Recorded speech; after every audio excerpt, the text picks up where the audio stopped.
এরে নবীর উম্মতের দল, ওই মা যার দুনিয়ায় নাই, তোমার নামের শেষে একটা শব্দ লাগানো আছে পয়গম্বরের পক্ষ থেকে, তুমি ইয়তীম। এতিমের দাম কত জানো? আমার মায়ার নবী রাহমাতুল লিল আলামিন দুনিয়াতে এসে আব্বাকে আব্বা বলে ডাক দিতে পারেননি। কেমন মায়ার নবী আমার মায়ার নবী একদিন বিকালবেলা মাঠের পার্শ্বে বসে বাচ্চারা খেলাধুলা করে, নবীও শিশু বয়সে দেখে বাচ্চাদের খেলা। নবীর মনে খেলার কোনো আগ্রহ নাই, কারণ আল্লাহ 4 বার কুদরতি অপারেশন করে করে দুনিয়ার সব চাহিদা নষ্ট করে দিয়েছে। মায়ার নবী দেখতেছেন যখন সন্ধ্যা গনিয়ে আসছে, সব ছেলেদের বাবারা এসে ছেলেদের কোলে নিয়ে বাড়িতে রওয়ানা। আমার মায়ার নবী ডানে তাকায় আর বামে তাকায়, খুঁজে আমার বাবাই কই, আমার বাবাই কই। আমার নবী চোখের পানি ছেড়ে কান্না করেন, এই ছেলেদের বাবা আছে, আমার বাবাই কই।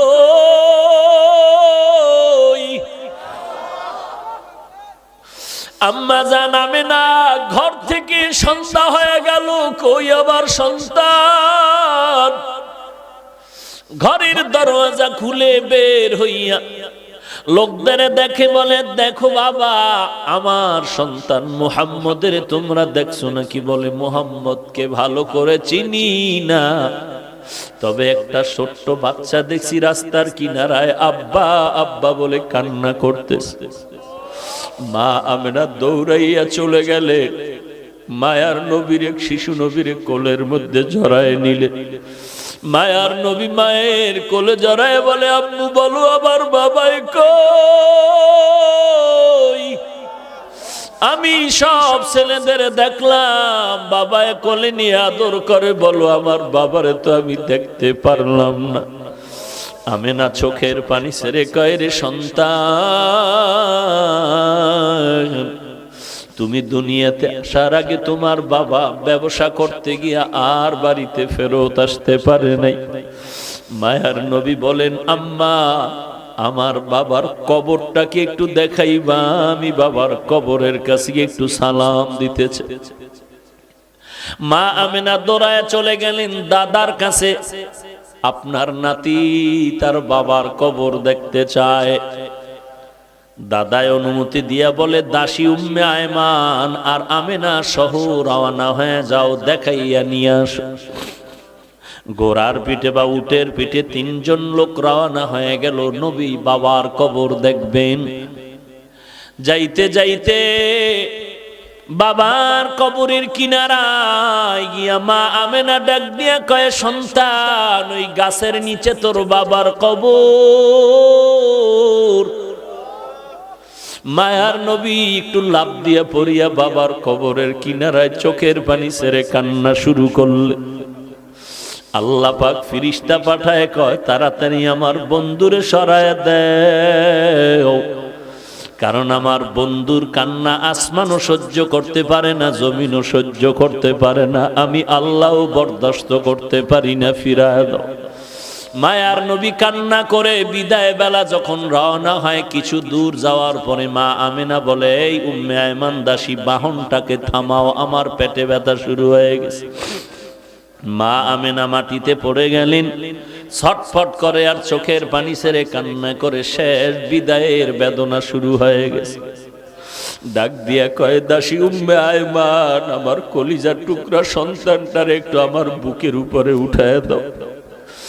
মায়ার নবীর জড়ায় বলে, বাবা চির বিদায়ের সালাম, আর বুঝি দেখা হবে না রে সন্তান। বাবার কবর দেখতে গিয়া আজ মাকেও তুমি হারিয়ে এতিমের মতো বাড়িতে যাইবা। মায়ার নবী কান্না করেন, ও মা, আমি কার কাছে গিয়ে একটু মায়ের আশ্রয় নিব, আদর নিব? মা আমেনা ওখানে কান্না করে করে এখানে বিদায় হয়ে গেলেন। এইবার 2 জন মানুষ, দাসী উম্মে আয়মান আর আমার নবী রওয়ানা। লম্বা ঘটনা। মায়ার নবী চলতেছেন, দাদা অপেক্ষায় আছে, এখনো কেন আসে না? হঠাৎ নজর করে দেখে বাহনের উপরে 3 জন লোক ছিল, একজন দেখা যায় না, ব্যাপারটা কি? কাছে আইসা নবী দাদার গলা জড়ায় ডাক দিয়ে কয়, দাদা।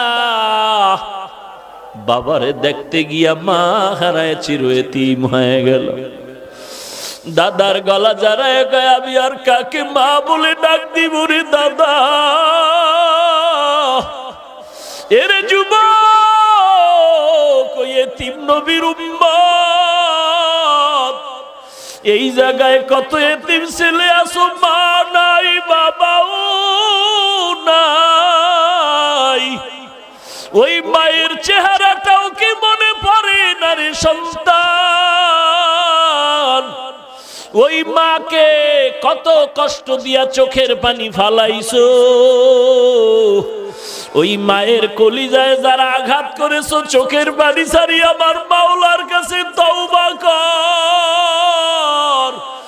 আমার মাওলা যদি ক্ষমা না করে তোর উপায় নাই। আল্লাহর নবী এতিমদের জন্য কত দয়ার নবী, আমার মায়ার নবী ঘর থেকে বের হয়ে গেলেন। হঠাৎ রাস্তার কিনারায় দেখে বাচ্চারা খেলাধুলা করে। নবী দেখার পরে সামনে আগায় গেলেন। একটু দূরে গিয়ে দেখে একটা বাচ্চা রাস্তার কিনারায়, কোনো কাপড় নাই, ছোট বাচ্চা উলঙ্গ বসে আছে। নবী বললেন, বাবা তোমার বাড়ি কই? বলে আমার বাড়ি নাই। ঘর কই? বলে ঘর নাই। আব্বা আম্মা কই? বলে আব্বা নাই, আমি এতিম। মায়ার নবী তার হাতটা ধরে কয় চল। নবী বাচ্চাটার হাত ধরিয়া সোজা ঘরের মধ্যে চলে গেলেন। আম্মা জান আয়েশা রাদিয়াল্লাহু আনহাকে বলেন, আয়েশা, এই বাচ্চাটা আমাদের সন্তান, মনে করে এরে সুন্দর করে গোসল করায়া দাও। আম্মা জান আয়েশা বাচ্চাটারে গোসল করায়া দিলেন। মায়ার নবী একটা বড় চাদর নিয়ে 2টা টুকরা করে বাচ্চাটারে সুন্দর করে পড়ায়া দিলেন। এইবার নবী বলে, চলো বাবা, নামাজ আদায় করতে চলো মসজিদে নববীতে। বাচ্চা যখন সামনে হাঁটতেছে, নবীজি ঘর থেকে বের হয়ে কয়, দাঁড়াও, তুমি হাঁটবা না, দাঁড়াও। বাচ্চা দাঁড়ায় গেল।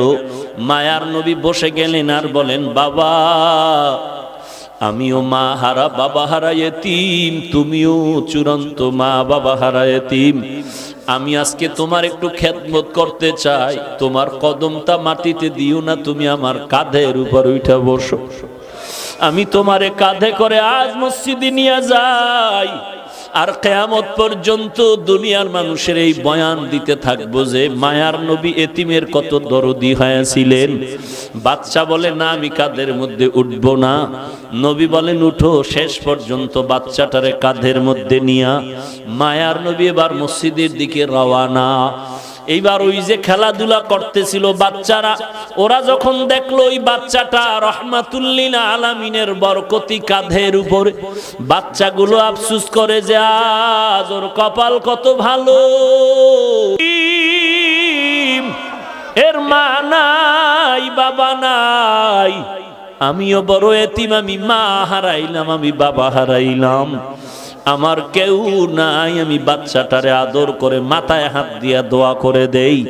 উম্মতের জানায় দিয়েন আপনারা, একটা এতিম বাচ্চা যদি হাতে পায় আর এর মাথায় হাত বুলায় যদি কেউ দেয়, মোহাব্বতের নজরে ওই সমপরিমাণ হাতের নিচে চুল বরাবর নেক আল্লাহ তার আমল নামায় দান করবেন। এরে নবীর উম্মতের দল, ওই মায়ের অবদান ভুলার মতো না। জানা অজানা ভাবেও যদি কোনো ভুল করে থাকো, ওই মা বাবার থেকে দোয়া নাও, তাড়াতাড়ি ক্ষমা চেয়ে নাও, আল্লাহর কাছেও ক্ষমা চাও রে ভাই। আমার মায়ের অবদান, বাবার অবদান ভুলতে পারবো না রে বাবা। মাঝে মাঝে মায়ের সন্তানের মারে শাসন করার জন্য, কিন্তু দেখছো মাঝে মাঝে সন্তানের মায়ে মারার পরেও কিন্তু মা ঘুমাইতে পারে না। মা কিন্তু সন্তানের ধমক দিয়াও কিন্তু পাগলের মতো থাকে। সন্তানের ধমক দিছে এমন জোরে, সন্তান অভিমান করে ঘরে যায় না, ভাত খায় না, মা কয়া ডাকে না। আব্বাজান একদিন তাকায় দেখতেছে বালিশে মাথা লাগায় তার স্ত্রী গুনগুন করে কান্না করে রাতের বেলা। আব্বাজান বলে, বিবি কেন কাঁদো? বলে, আমার অন্তরে বড় ব্যথা। বলে, কি ব্যথা? বলে, একটা সপ্তাহ হয়ে গেছে সন্তান আমাকে মা বলিয়া ডাক দেয় না। বলে, কেন? বলে, আমি একটু শাসন করতে গিয়ে ধমক দিয়েছিলাম, এই কারণে রাগ করেছে, অভিমান করে আর ডাকে না। আব্বাজান বলে, বিবি তুমি আরামে খাও, ঘুমাও, কোনো চিন্তা করা লাগবে না। সন্তান একদিন আগে পিছনে তোমার কাছে সেই ক্ষমা চাবে। আমার মা কান্না করে বলেন, ও স্বামী আমার, যতই আমি খানার প্লেট নিয়ে বসি খানা মুখে যায় না, যতই আমি ঘুমানোর চেষ্টা করি আমার চোখে ঘুম আসে না। কারণ আমি খানার থেকে, ঘুমের থেকে সন্তানের মা ডাকে যেই মজা পাই, ওই মজা আমি খানায় পাই না, ঘুমের মধ্যে পাই না। এরে নবীর উম্মতের দল, সন্তান মায়ের কাছে টেলিফোন করে, মা আমি 3 দিনের জন্য ঢাকা থেকে 1.5-2 মাস হয়ে গেল, এখন বাড়ি আসতেছি, ছুটি হয়ে গেল। আম্মা জান তোমার জন্য কি নিয়ে আসবো? বলে, আমার জন্য কিছু লাগবে না, তোর বাবার জন্য যদি কিছু পারো তুই নিয়ে আসবি। এরে নবীর উম্মতের দল, সন্তান মার্কেটে গিয়া শপিং করে, মাকে বলে, মা বলো কি আনবো? মা বলে, কিছু আনা লাগবে না। বলে, মা তুমি এমন কেন করো? বলে, বাবা তুই আমারে কি দিয়ে খুশি করবি? তুই যদি স্বর্ণের কিছু দাও তারপর আমি খুশি হতে পারি না। তুই তাড়াতাড়ি আয়, তোর চেহারাটা দেখলে যেই খুশি হব, ওই খুশি আমারে তুই কাপড় দিয়েও করতে পারবি না। তুই আমারে মা বলিয়া ডাক দিলে আমি বাজেই খুশি হব। এই খুশি তুই আমাকে কিছু দিয়ে করতে পারবি না। সন্তান সন্ধ্যা পেরিয়ে যাওয়ার পরে গাড়ির মধ্যে উঠিয়া মাকে মোবাইল করছে, আমি 12টার মধ্যে বাসায় চলে আসতেছি, মা তুমি দোয়া করো। প্রতিদিন মা ঘুমাইয়া যায়, আজকে মা ঘুমায় না, খানাও খায় না। সন্তান আসবে, একত্রে সন্তানের নিয়ে মা খানা খাবে। ঘড়ির কাঁটার দিয়ে তাকায় আর দেখে কখন 12টা বাজবে, সন্তান আইসা মা বলে ডাক দিবে। মা ঘড়ির দিকে বারবার তাকায়। এরকম দেখতে দেখতে 12টার কাঁটা ঘুরিয়া সামনে আগায় গেল। মা বলে, কি ব্যাপার, কোনো যানজটে পড়লো নাকি? এইবার চিন্তা গভীর হচ্ছে, বাবায় ঘুমায়। এবার মা ডাক দিয়ে কয়, আমার আব্বাজানকে ধাক্কা দিয়ে কয়, ছেলে এখনো কেন আসে না? 12টা বেজে 1টা বেজে গেল, এত দেরি কেন? একটু টেলিফোন করো। বাবারে উঠায় দিল। আব্বাজান টেলিফোন করে সন্তানের মোবাইলে, রিং হচ্ছে, কোনো রিসিভ হয় না, কেটে যায়, বারবার কেটে যায়, বারবার কেটে যায়। মায়ের অন্তরের মধ্যে কেমন যেন একটু সন্দেহ ভাব, নাকি আমার সন্তান কোনো বিপদের মধ্যে পড়ে গেল। এইভাবে কল দেয়, কেটে যায়, কল দেয়, কেটে যায়। বাবা মোবাইল রেখে আবার শুয়ে পড়ল। মা অস্থির হয়ে গেল, বাবাকেও বুঝাইতে পারে না মনের ব্যথাটা। শেষ পর্যন্ত আবার ধাক্কা দিয়ে কয়, ও স্বামী আমার সন্তান তো এত দেরি করতে পারে না, আমি অপেক্ষায় আছি, আমার সন্তান আসবে, আমি সন্তানের নিয়ে একত্রে খানা খাবো, আজকে মন ভরে খানা খাবো। কত অনুষ্ঠান গেল, আমি এক টুকরা গোশত খাই নাই আমার সন্তানের মায়ার কারণে। তুমি আবার একটু মোবাইল করো।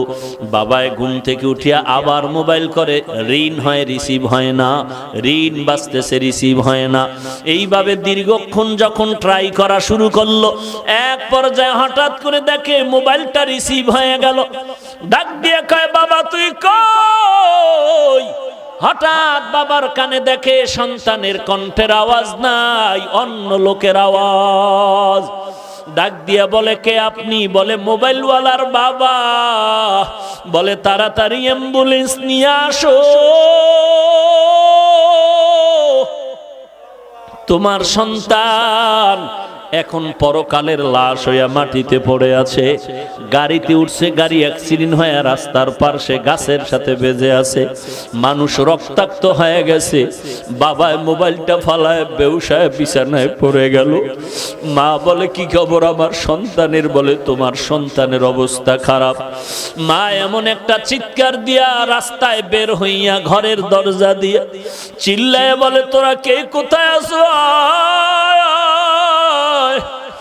আমার সন্তানের একটু আগায় আনতে আমি যাই। বাবা আমার মাকে সান্ত্বনা দিয়া ঘরে আটকাইয়া অনেক মহিলাকে বসায়া বলে এখানে ধরে রাখো। বাবায় তাড়াতাড়ি টেলিফোন করে অ্যাম্বুলেন্স নিয়ে লাশ নিয়ে যখন রওয়ানা, বাড়ির দরওয়াজা দিয়া যখন ওই বাঁশি বাজাইয়া ঢুকে, মা পাগলনির মতো দৌড়ায় আর বলে তাড়াতাড়ি ডালা খুলে দাও, আমার সন্তান কেমন আছে একটু দেখতে চাই। মা এবার সন্তানের চুমু খায় বলে মা বাবা তুই এই বাজার নিয়ে আমার কাছে আসার কি সংবাদ দিয়েছিলি? আমি তো আর খানা খাইতে পারলাম না রে বাবা, তোর জন্য খানা খাই নাই। আজ আমার কলিজায় তুই এমন আঘাত দিয়ে গেলি রে সন্তান।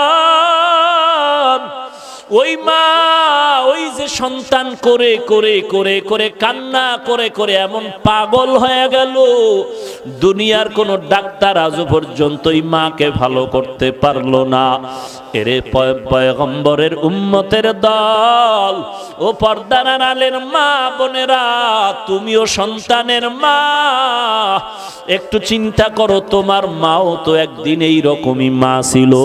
আজকে তুমি নতুন স্বামীর ঘরে আসছো, কত আরাম, কত আনন্দের শাড়ি পরিয়া, কত আনন্দের খানা।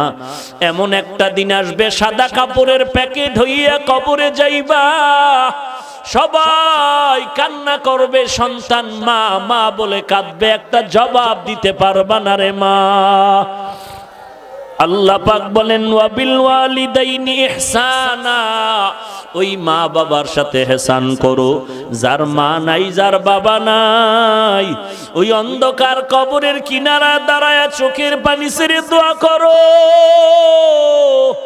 কোরআন তেলাওয়াত করো আর গুনাহ ছাড়ো, নেক আমল করো। ওই মা বাবার জন্য দিলটা ভরে নেক আমল করো। ওই মা বাবার সাথে যেন কোনো রকম বেয়াদবিমূলক আচরণ না হয়। আল্লাহ পাক বলেন ওই মা বাবার কেউ যদি বৃদ্ধ হয়ে যায়, খবরদার ধমক দিয়া কথা বলবা না, উপশব্দ বলার মতো কোনো শব্দ যেন না হয়। এরে নবীর উম্মত, যদি কথা বলতেই চাও সুন্দর ভালো আচরণ করো, এমন ভালো ওয়াকুল লাহুমা কাওলান কারীমা, এমন সুন্দর আচরণ করো। সুন্দর ভালো ব্যবহারের মানে হলো মা যেই ভাষাটা সহজে বুঝে ওই ভাষায় তুমি কথা বলো নরম ভাবে, এটাই হলো কাওলান কারীমা, আয় লাইয়িনান সাহলা, নরম নরম ভাষায় কথা বলো। ওয়াকফিজ লাহুমা জানাহাজ যুল্লি মিনার রাহমা, তোমার বিনয়ের ডানা মা বাবার জন্য বিছায়া দাও অনুগ্রহের সাথে। অর্থাৎ ডানা মানে মানুষের তো কোনো ডানা নাই, পাখির ডানা হয়। আল্লাহ কেন বললেন সন্তান তুমি বিনয়ের ডানা বিছায়া দাও? তার মানে পাখির ডানার মধ্যে সব শক্তি, ডানাটা যখন ধরে ফেলে পাখিটা দুর্বল। তোমার ডানা মা বাবার জন্য বিছায়া দাও মানে জীবনের সব কিছু মায়ের জন্য বাবার জন্য বিলীন করে দাও। তাও আবার মিনার রহমা, মানুষের চাপে না, সমাজের চাপে না, মিনার রহমা অনুগ্রহের সাথে। মনের মধ্যে কষ্ট নিয়ে মানুষকে দেখানোর জন্য করবা না, যা করবা দিলের মোহাব্বত নিয়ে করবা। অকুর রব্বির হামহুমা কামা রব্বায়ানি সগীরা, ওই মা বাবার জন্য প্রাণ খুলে আল্লাহর কাছে কান্না করে দোয়া করবা। ওই মা বাবার জন্য রব্বির হামহুমা, আল্লাহর কাছে সব সময় দোয়া করবা, আল্লাহ আমার মা বাবাকে তুমি রহম করো, মাফ করো, দয়া করো, যেমনি ভাবে তারা আমাদের উপরে দয়া মায়া করেছিলেন। এরে নবীর উম্মতের দল, একবার পারো কুল হু আল্লাহ সূরা আলহামদু সূরা দরুদ শরীফ পড়ে দোয়া করো। যদি দুনিয়াতে যার মা নাই বাবা নাই, যদি অন্যায় করে থাকো, ওই কবরের কিনারায় গিয়ে একটু দোয়া পড়ো, কান্না করো, চোখের পানি ছেড়ে দোয়া করে যদি ক্ষমা চাও, আল্লাহ পাক চোখের পানির বদৌলতে তোমার জীবনের সব গুনাহ মাফ করে দিবেন। ওই মা বাবার জন্য দোয়া করো, নিজেও কিন্তু আল্লাহর কাছে তৈরি হয়ে যাও, ইবাদত করবা আল্লাহর, আর কারো অংশীদার এখানে বানাইবা না। মা বাবার খেদমত করে দোয়া নাও। দুনিয়াতে দোয়া ছাড়া কেউ কামিয়াবির দরওয়াজায় যেতে পারে নাই, পারবাও না।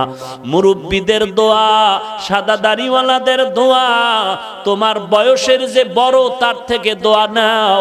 গায়ের জোরে রাগ করে বাহাদুরি করে গাদ্দারি আর বেয়াদবি করতে পারবা, কারো থেকে দোয়া নিতে পারবা না। অতএব খবরদার ছাত্র ভাই, ওস্তাদ তোমার মুরব্বী, শিক্ষকের থেকে দোয়া নাও, বিরোধিতা করবা না। মা বাবা মুরব্বী দোয়া নাও, একজন সাদা দাড়িওয়ালা মুরব্বী দোয়া নাও। তোমার থেকে শিক্ষা একজনে আগানো, তার থেকে দোয়া নাও। তোমার থেকে একজনের সম্মান বেশি, ওই দিক থেকে সে অনেক দামি, তার থেকে দোয়া নাও। একজন রিকশার ড্রাইভারও যদি দেখো বুড়া, তার থেকেও দোয়া নাও। দোয়া ছাড়া তুমি আখেরাত বলো দুনিয়া বলো কোন লাইনে কামিয়াবি অর্জন করতে পারবা না। নিজের গুনাহের কথা স্মরণ করে তওবা করো। কোথায় কোন দিন কি পরিমাণ অন্যায় করেছো, আয়নার মতো সব সামনে পরিষ্কার।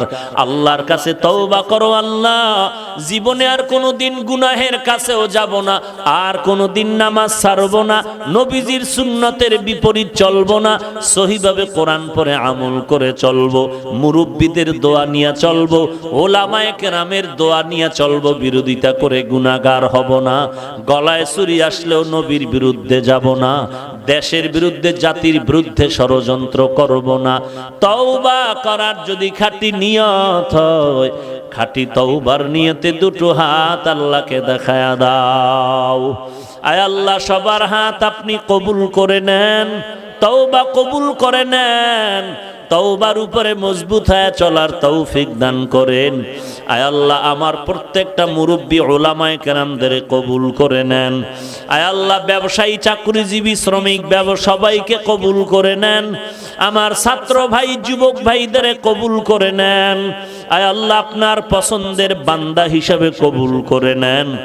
নবীর তরিকা সুন্নত অনুযায়ী চলার মতো, আমল করার মতো তৌফিক দান করেন। ওলামায়ে আহলে হকের পক্ষ অবলম্বন করে চলার তৌফিক দান করেন। আয় আল্লাহ, গুনাহ মুক্ত জিন্দেগি দান করেন। আমিন।